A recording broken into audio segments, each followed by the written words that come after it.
I am the weed monster, and I will choke the life from your plants and drain the nutrients from the earth beneath them. I and my sidekick, pest infestation, shall destroy your garden.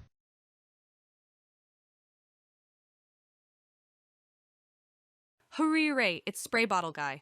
Deep in his kitchen laboratory, Spray Bottle Guy has worked tirelessly to create pesticides, fertilizers, and weed killers from common household items.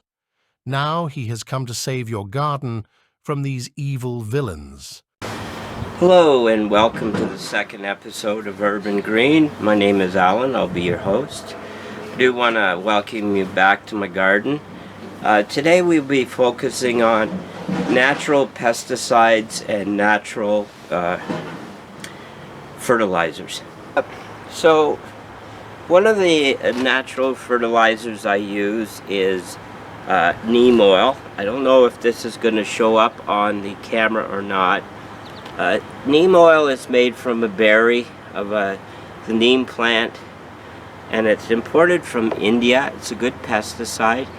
The only disadvantage with it is that you do need to respray every time it does rain. It's got a pungent smell, so be aware of that as well. It can be ordered online. I got mine from Amazon. Another one that you might find in your hardware store is a rodent repellent from Field of Green. I don't know if this is going to show up. It's based on peppermint plant, and peppermint is a smell that rodents do not like. I also like to use cayenne pepper, and I will be trying the cream of wheat thing for ants. Over here I have some beer and some oil, and you can't find them, see them, but I do have some empty water bottles that I will be splitting in half to make a slug trap. I also prepared a bucket over here. Don't know if it's visible, but this bucket here, and this, using this spray bottle. This has a natural fertilizer made from banana peels and water. You cut up the banana peels into a bucket of water, and you leave it for 2 days to ferment a bit, and that's supposed to be very good for tomatoes, peppers.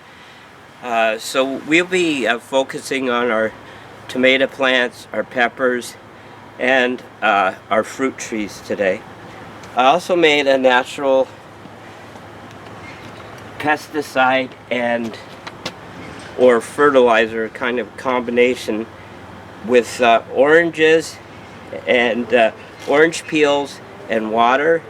Again, you cut up the orange peels, you leave them in the water for 2 days and let it soak. I also use a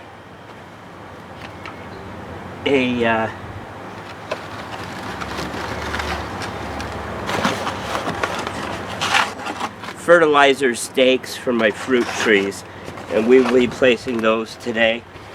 And I do have some traps for that you can pick up or order online.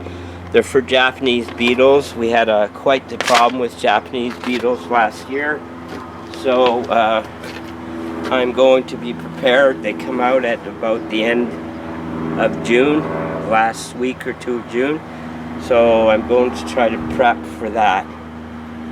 Okay, so I'm going to set up with my tomatoes and start doing my tomatoes with you.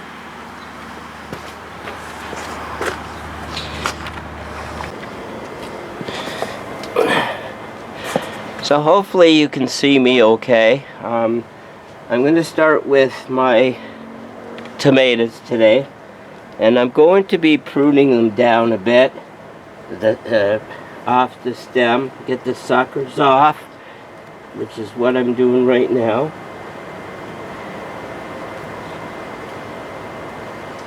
Okay. So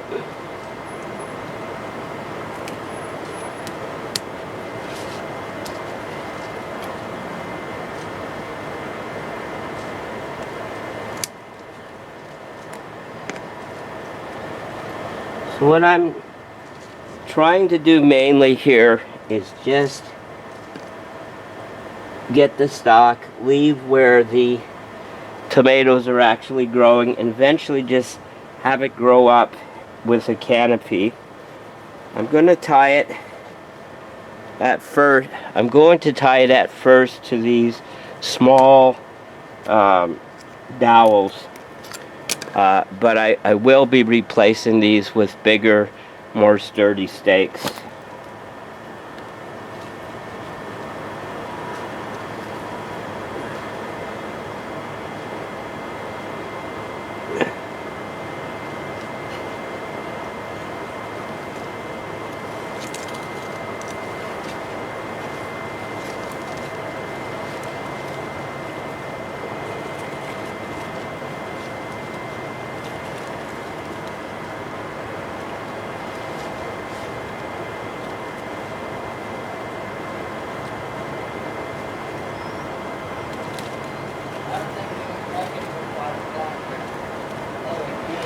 So once I've pruned it a bit, this probably needs to be pruned more, but I'm just going to do this slowly because this is something that I am attempting for the first time this year. So I will slowly prune it up so I have a long stem where tomatoes are growing and just a canopy. Now, once I got that pruned down, I'm going to figure out how my spray works, and I'm going to spray it with some of the banana water. So this basically, I'm going to continue to do this with all 4 plants, and then we're going to head on to our peppers.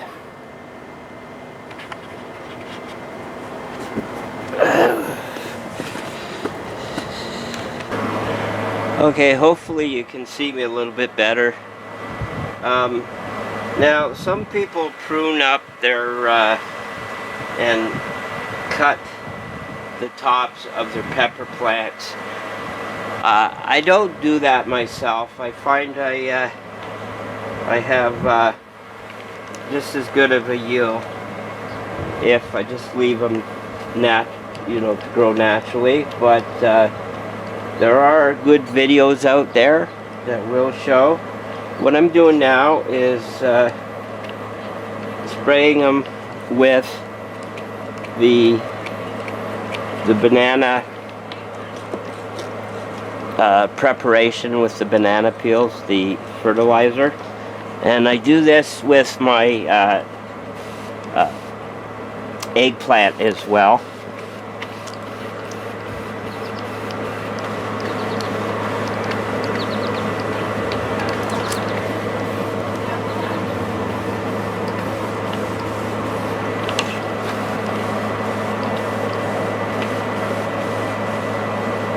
Now, once I've finished this, I will also spray with the orange, which will help with the pests. And then I will top this off with the Neem Oil. Unfortunately, today it looks like it's going to rain, so I might have to redo everything tomorrow.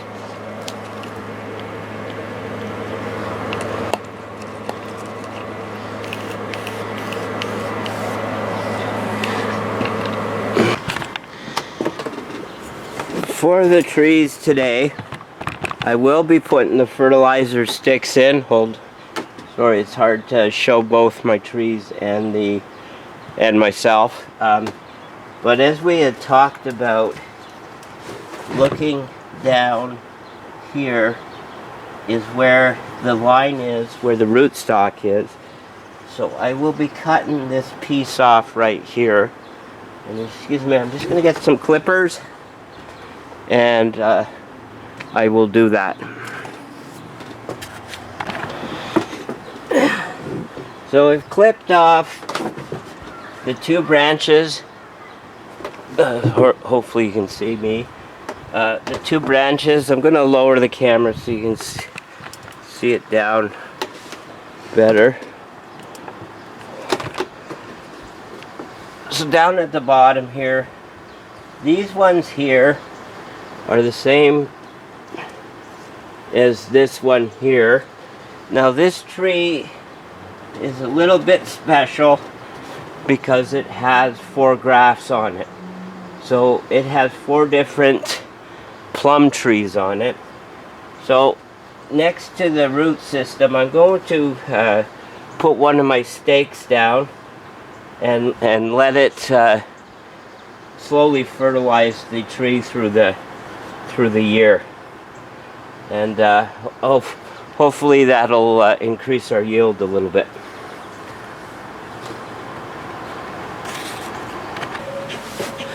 I'm gonna wrap it up here for today. I was going to create these slug traps, which I think I will do as a short tomorrow or Monday, because it is about to rain here and I don't want to be caught out with my camera equipment. But I will show you how to make a slug trap with the bottle, the cooking oil, and the beer tomorrow. And we will again have to use our neem oil and the orange supplement as pest control, and hopefully we can also spray some of our peppermint for rodent and put down some of the cream of wheat for the ants and the cayenne pepper again to keep the squirrels out of our bulbs. But thank you for joining me today, and have a good day. This is Urban Green signing out.